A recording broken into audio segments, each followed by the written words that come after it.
Welcome, ladies and gentlemen. I want to appreciate you so much because of your great support. Please consider subscribing to this channel. You like this video, you give your opinion at the comment section below, and don't forget to share this video. Today tuko nyumbani reserve, lakini lazima content ikuje na ikuje. Now, I want us to have a critical analysis when it comes to the leaked meeting of Kalonzo Musyoka, Raila Amolo Odinga, Uhuru Kenyatta, and this is being driven by Mama Ngina Kenyatta. But before we do that, ladies and gentlemen, I'm requesting you, please. I know children are playing football here and they're making noise. You will bear me with that noise. And also you people, you will bear me with that. And again, before we continue, please consider subscribing to this channel. You like this video, you give your opinion at the comment section below, and don't forget to share this video. Now, there is a very critical meeting that happened in the UK, and as per the secrets are being exposed, is that Uhuru Kenyatta, Raila Amolo Odinga, and Kalonzo Musyoka, they are deep in. They are seriously deep and concerned about this dialogue in between the Kenya Kwanza and the Azimio la Umoja One Kenya coalition. Something that is worrying them a lot is about the issue on how Kenya Kwanza is fooling them. But eventually, when you look at even the way these people are handling the issues of dialogue, it seems that these people are not so much on it. The Azimio are trying to be so much in it, but eventually it is not coming out as per the perspective of Azimio la Umoja One Kenya coalition. So initially, you saw Kalonzo Musyoka leaving the talk. And I want to say that when Kalonzo Musyoka left, we asked ourselves many questions. Where was Kalonzo Musyoka? And because we never realized something that was very critical when it comes to the meeting, that we are being told that Kalonzo Musyoka traveled to UK without even a notice. I know some people will say that as per the government, they might understand that Kalonzo Musyoka was going to UK because in accordance to the tickets that were booked. But we are being told that that meeting is being driven on how to have options when it comes to the dialogue in between them and Kenya Kwanza.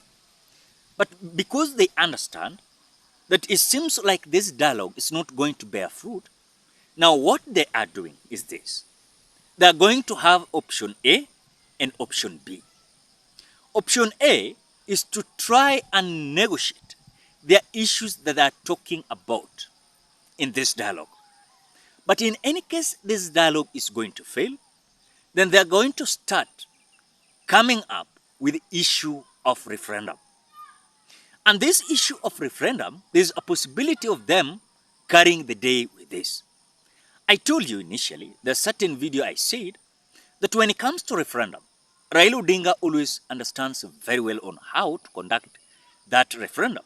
You saw during this issue of Constitution of 2010, Raila Odinga was in orange and Mwai Kibaki was in banana.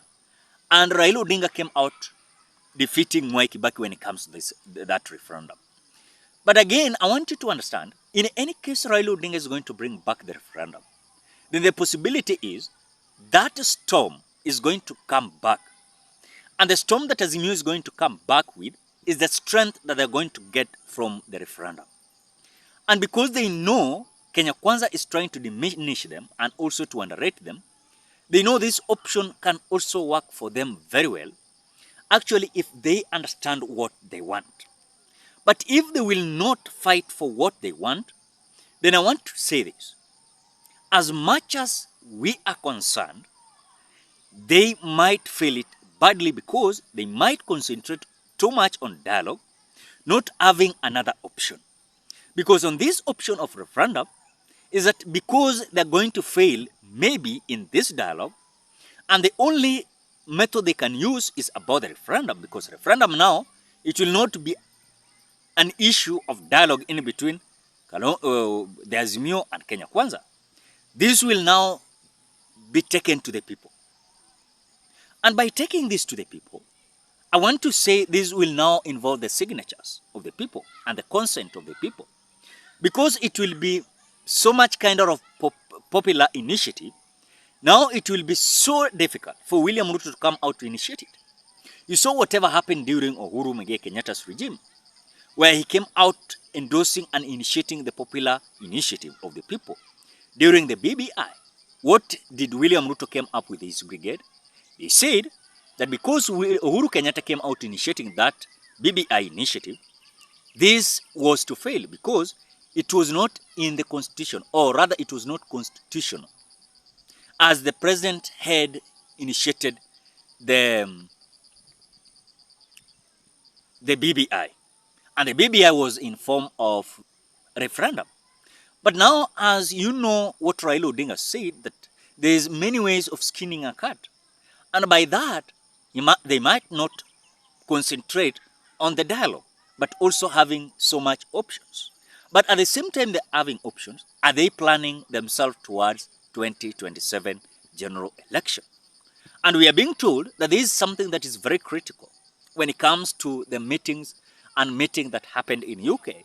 And we are being told that because of the frustration that William Ruto is taking to some Azimio brigades, they're now feeling like, now, can we respond?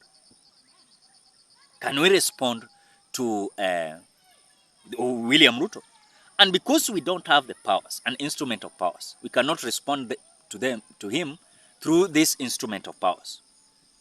You know, we can respond to him through this referendum, people's initiated initiative. And this might bring a storm, and this might bring also panic to William Ruto.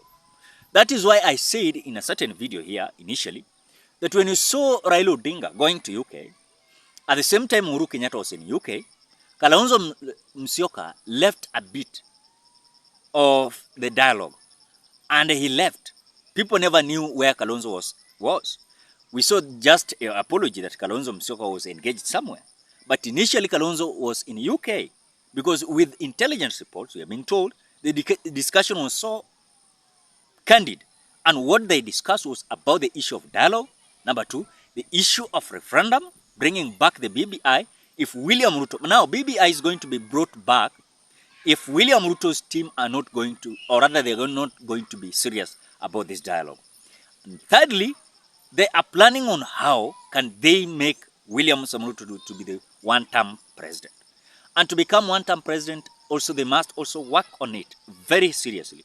And by working on it, they must also understand the critical issues about the William Ruto storm politically.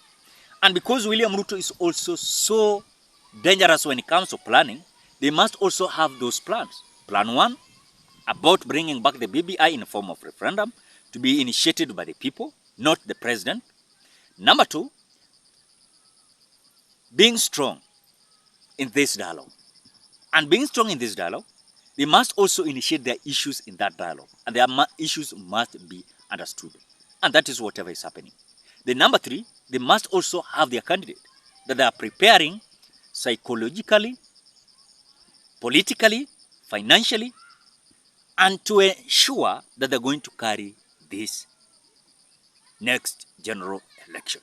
So that was the reason why these people met, and they're having a lot of issues going around them, and they're ensuring that this time round they must mobilize themselves as they are preferring Kalonzo Musyoka as a candidate.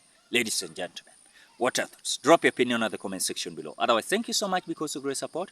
Please consider subscribing, liking, commenting, and sharing this video. Bye-bye.